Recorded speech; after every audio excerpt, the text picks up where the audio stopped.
नमस्कार साथियों, आप सभी का दिव्य विद्या मंदिर चैनल पर हार्दिक स्वागत है।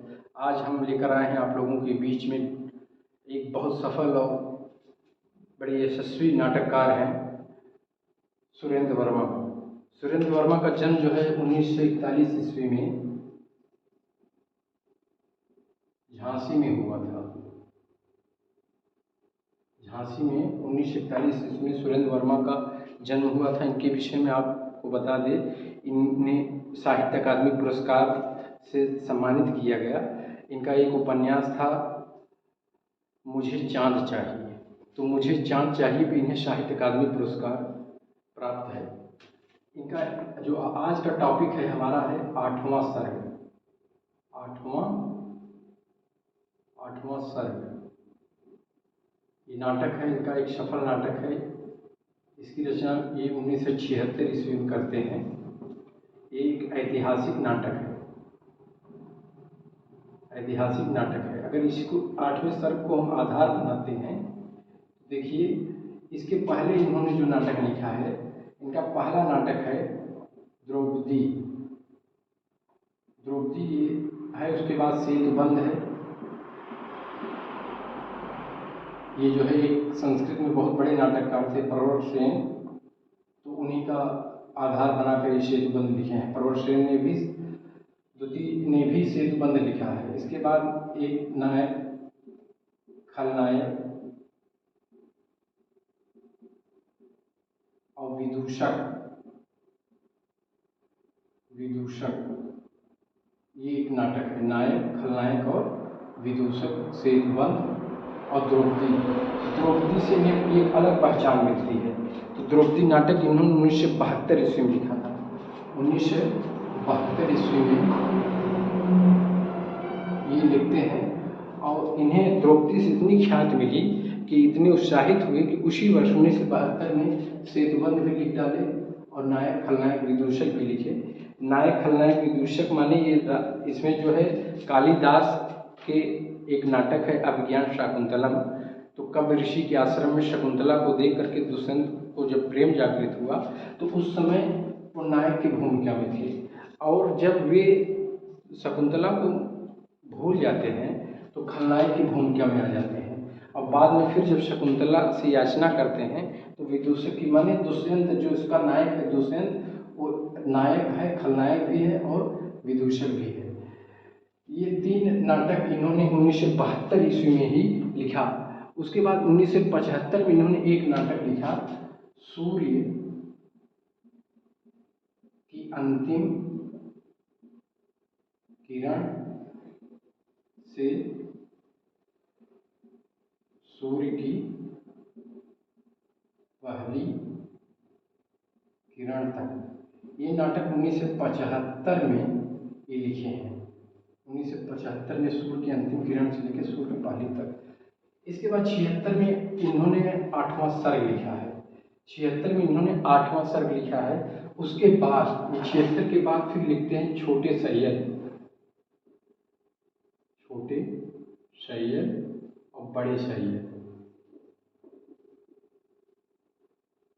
ये नाटक इन्होंने 1983 मानी, एक आप देखेंगे 76 के बाद फिर ये 82 में, ये 82 में ये नाटक लिखते हैं। 82 ईस्वी में ये नाटक इन्होंने लिखा है, छोटे सैयद बड़े सैयद। इसमें जो है मोहम्मद शाह रंगीला, जो एक मुगल बादशाह था, उस युग का ये कथानक लिए हैं। उसमें छोटे सैयद बड़े सैयद।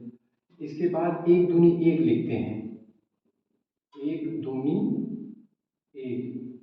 अब देखो एक दूनी एक ये बता रहे हैं कि ये भी इनका एक नाटक है और ये जो है 1987 ईस्वी में लिखे हैं।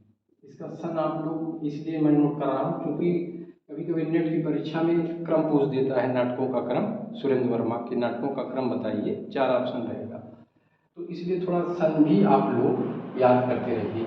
इसके बाद एक नाटक है शकुंतला की अंगूठी। शकुंतला की अंगूठी, ये नाटक ये जो है 1993 है, 93 में लिखे हैं। 1993 ईस्वी में इन्होंने लिखा है शकुंतला की अंगूठी 90 में है, 93 वो है, 93 में है कैद हयात, कैद ए हयात, ये 93 में हयात, कैद हयात, कैद हयात। तो कैद हयात ये है हयात, ये जो है 1993 ईस्वी में ये कैद हयात नाटक लिखे हैं। देखिए ये कैद हयात नाटक ये एक थे मिर्जा गालिब, मिर्जा गालिब के जीवन पर आधारित है, क्योंकि मिर्जा गालिब एक बहुत बड़े शायर थे और उनकी पत्नी जो है उनका सम्मान नहीं करती थी, तो उसी बेबसी को और उनके आर्थिक संकट को दिखाया गया है कैद हयात में। और शकुंतला की अंगूठी, उसके बाद इनका एक नाटक है रथ का कंगन, रथ का कंगन। देखिए रथ का कंगन भी एक नाटक है इनका, और शकुंतला की अंगूठी। अब इसमें यहाँ गौर करिए, इन्होंने कालिदास से जो लिया है नायक खलनायक विदूषक, 8वां सर्ग। अब आज का जो टॉपिक है 8वां सर्ग और शकुंतला की अंगूठी, ये 3 नाटक कालिदास से प्रभावित होकर लिखे हैं। तो कालिदास एक बहुत बड़े साहित्यकार हैं, आप लोग जानते हैं संस्कृत के बहुत बड़े नाटककार थे। इन्होंने 3 नाटक लिखा था, अब अभिज्ञान शाकुंतलम था, मालती माधवम था, विक्रमो वर्षियम था। उसके बाद इन्होंने 2, एक ऋतु संहार और मेघदूतम ये भी लिखे, और 2 महाकाव्य लिखे, एक रघुवंशम लिखे हैं, उसमें 19 सर्ग है, और ये कुमार संभव, इसमें जो है कुमार संभव कालिदास का नाटक है, उसी कुमार संभव कुल 17 सर्ग है, उसमें से 8वां सर्ग को ये आधार बनाकर सुरेंद्र वर्मा एक नाटक लिख डाले। अब आधार इसलिए बनाते हैं क्योंकि कुमार संभव में कालिदास ने माँ पार्वती और भगवान शंकर का प्रेम प्रसंग दिखाया है, और किस तरह से एक तारकासुर राक्षस है उसका वध करने के लिए देवता बताते हैं कि वह शंकर से उत्पन्न जो संतान होगा वही तारका राक्षस का वध करेगा। तो फिर 7 सर्ग तक तो भगवान शंकर और पार्वती का विवाह दिखाए, 8वें सर्ग में ये बताएं कैसे कार्तिकेय उनका बेटा जो है पैदा होता है। तो उस पैदा होने से पहले जो माँ पार्वती और शंकर भगवान का प्रेम प्रसंग है, माने इसमें जो बहुत घोर श्रृंगारिकता, इसलिए इस पे जो है थोड़ा विद्वानों में एक प्रश्न बन गया कि ये अश्लील और अश्लील को लेकर, श्लील और अश्लील को लेकर के एक मुद्दा बना कि सुरेंद्र वर्मा जो है अश्लीलता के पक्षधर, इसमें जैसे लग रहा है कि अश्लील वह रचना होता है जो लज्जाजनक है, क्योंकि इसमें भगवान शंकर और माँ पार्वती का जो विलास चित्रण हुआ है, विलास रत काम कीड़ा कैलाश पर्वत पे एक स्वच्छंद प्रेम प्रसंग, और जिसमें सारी मर्यादाओं को जैसे कालिदास ने एक तरफ रख के माने जगत पिता और जगत माता का श्रृंगार वर्णन किया है, वह कहीं न कहीं जो है भारतीय समाज के जो बड़े बड़े धर्मात्मा पुरुष हैं उनको खटका है। तो इसमें जो है एक प्रश्न तो यही बनता है कि अश्लीलता और अश्लीलता का जो ये विवाद है, इसमें जो है सुरेंद्र वर्मा अश्लीलता की तरफ पक्ष लेते हुए दिखाई देते हैं। दूसरा ये है कि इसमें कलाकार के अभिव्यक्ति की स्वतंत्रता पर भी विचार किए हैं। तो आइए इस पर हम प्रकाश डालते हैं। ये 8वां सर्ग, इसमें कुल 3 अंक हैं, 3 अंक हैं, तीसरा अंक में 2 दृश्य हैं, तो कुल मिलाकर इसमें 3 अंक हैं। और देखिए पात्रों की बात करेंगे तो इसमें इसको हम 2 वर्गों में बांट लेते हैं, एक पुरुष पात्र एक महिला पात्र। तो पुरुष पात्रों में पहले आते हैं चंद्रगुप्त। पहले कौन आते हैं? चंद्रगुप्त। चंद्रगुप्त वही हैं जैसे ध्रुवसामनी जयशंकर प्रसाद ने लिखा था। तो आप जानते हैं समुद्रगुप्त जिसे भारत का नेपोलियन कहा जाता है। समुद्रगुप्त के 2 बेटे थे, एक बड़ा भाई था रामगुप्त, दूसरा है चंद्रगुप्त। तो रामगुप्त बड़ा कायर है, क्लीब है, ये जयशंकर प्रसाद अपने ध्रुवसामनी नाटक में दिखाए थे। फिर रामगुप्त का वध करके चंद्रगुप्त सम्राट बनता है, और वही सम्राट चंद्रगुप्त है जो ध्रुवसामनी से पुनर्विवाह करता है। अब उसी के दरबार में एक 9 रत्न थे, एक उसमें से है कालिदास। यही कालिदास हैं जो कुमार संभव एक बहुत बड़ा महाकाव्य है जो 17 सर्गों में है।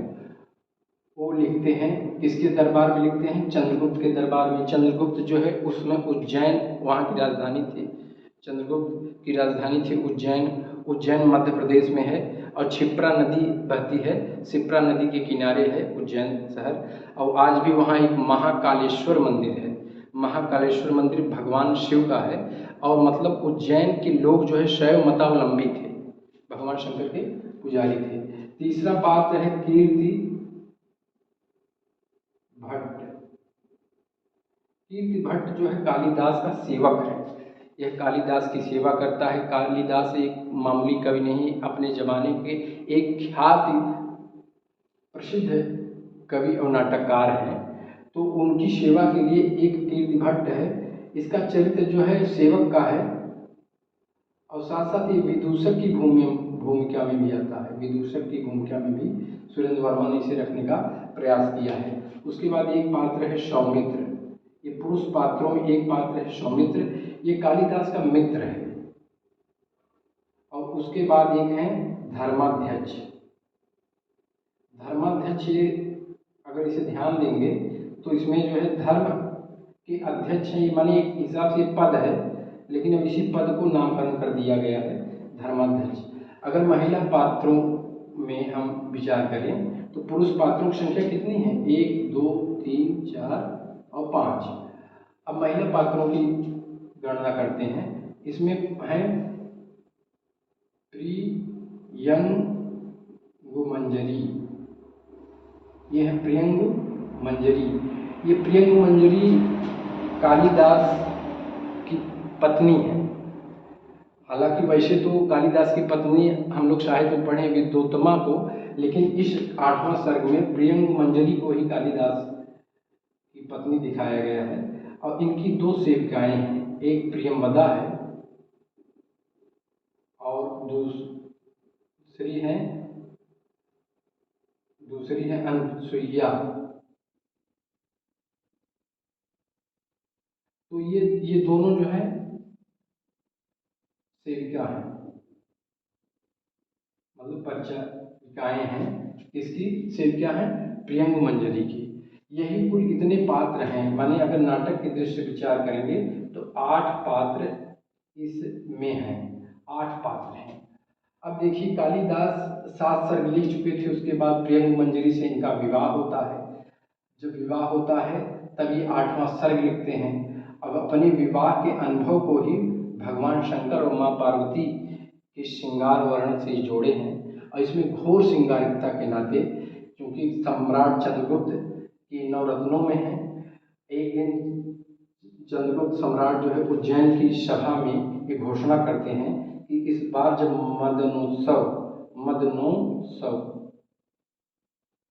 मदनोत्सव का पर्व आएगा, माने होली इसे कहते हैं, होली का त्योहार, तो कालिदास इस 8वां सर्ग का कविता पाठ करेंगे भरी सभा में। और जब कालिदास होली के दिन पूरी तैयारी करके जब जाते हैं सभा में पाठ करने, तो कालिदास का दिन दूनी रात चौगुनी जो प्रसिद्धि ख्याति जब जाहिर हुआ पूरे देश में, उससे उनके विरोधी दल भी कुछ सक्रिय हुए। कुछ कवि छोटे मोटे और कुछ गुट ऐसे बने थे जो कालिदास को नुकसान पहुंचाना चाहते थे। विद्रोह की भावना थी उनके अंदर। और कालिदास का उसमें से एक पात्र है दिग्नाग। दिग्नाग जो है जाता है, एक दिन पहले उसे पता चल जाता है कालिदास 8वां सर्ग में भगवान शंकर और पार्वती का प्रेम प्रसंग भरपूर दिखाए हैं। कैलाश पर्वत में रोमांस हो रहा है। उसी को जो है महाकालेश्वर मंदिर का जो धर्मगुरु है उसको जाकर दिग्नाग बता देता है कि कालिदास कल शिव प्रसंग सुनाएंगे भरी सभा में, तो आप भी आइए और उस शिव प्रसंग का पान करिए। और वो धर्मगुरु उस सभा में आता है और जैसे ही कविता पाठ ये शुरू करते हैं 8वां सर्ग, और माने भगवान शिव और पार्वती का खुला प्रेम प्रसंग जो कि अश्लील है, माने लज्जाजनक है, उस प्रेम प्रसंग को सुन करके धर्मगुरु क्रोधित होता है और भरी सभा में विरोध करता है और चला जाता है। इससे जो है वहाँ जो है एक अफरा तफरी का माहौल बनता है चंद्रगुप्त की सभा में। और कविता पाठ बंद कर दिया जाता है। यहाँ तक कि कालिदास के ऊपर एक न्याय समिति माने अभियोग का मुकदमा भी दर्ज होता है, और जिसमें 4 पात्र हैं। उस न्याय समिति में न्याय समिति गठित होती है। न्याय समिति में 4 पात्र हैं, 4 सदस्य हैं। एक है उज्जैन का सबसे बड़ा व्यापारी है। दूसरा है चिकित्सक श्री पुंडरी, और उसके बाद 2 पात्र और हैं, एक सौमित्र है और एक धर्माध्यक्ष है। ये 4 सदस्य जो इस न्याय समिति में गठित होते हैं और कालिदास के ऊपर अभियोग चलता है, मुकदमा चलता है। बाद में जब माहौल की गंभीरता को चंद्रगुप्त सम्राट देखता है कि विद्रोह जगह जगह फैल रहा है, तो चंद्रगुप्त कालिदास के पास जाते हैं, उन्हें समझाते हैं, स्थित परिस्थिति का परिणाम बताते हैं, दूरगामी दृष्टि को बताते हैं। कालिदास भी उसको समझने का पूरा प्रयास करते हैं कि मामला गंभीर है, और फिर कालिदास किसी तरह जो है अपने आप को समझौता करते हुए दिखाया गया है। और लेकिन कालिदास एक वचन कहते हैं कि अगर शासन मेरी रचना पर यहाँ प्रतिबंध लगाएगा, यहाँ मतलब उज्जैन पे अगर प्रतिबंध लगाएगा, तो अन्य राज्य में सप्तम स्वरों में पढ़ा जाएगा। माने यहाँ कवि जो है अभिव्यक्ति की स्वतंत्रता पर ज़्यादा बल दिया है कि हम आपके यहाँ आश्रित हैं और आप हमारी रचना पर प्रतिबंध लगा सकते हैं, लेकिन अन्य राज्यों पर यह सप्तम स्वर में पढ़ा जाएगा। मतलब कवि की जो कल्पना है, जो भावना है, उसको किसी भी बंधन से रोका नहीं जा सकता। और कालिदास अविचल योद्धा के रूप में अपने अभिव्यक्त की स्वतंत्रता पर अडिग हैं। यही इस पूरे 8वें सर्ग नाटक का सार अंश है, और इससे ऐसे ही प्रश्न पूछे जाते हैं। तो इसे हम समझते हैं कि आपको ये 8वां सर्ग बहुत कम समय में हमने बताने का जो प्रयास किया है, आप लोगों को अच्छा लगा होगा, और इसे आप लोग अपना स्नेह और प्यार दीजिए और हमारी मेहनत का उचित परिणाम भी दीजिए। इसे लाइक करिए, शेयर करिए, सब्सक्राइब करिए।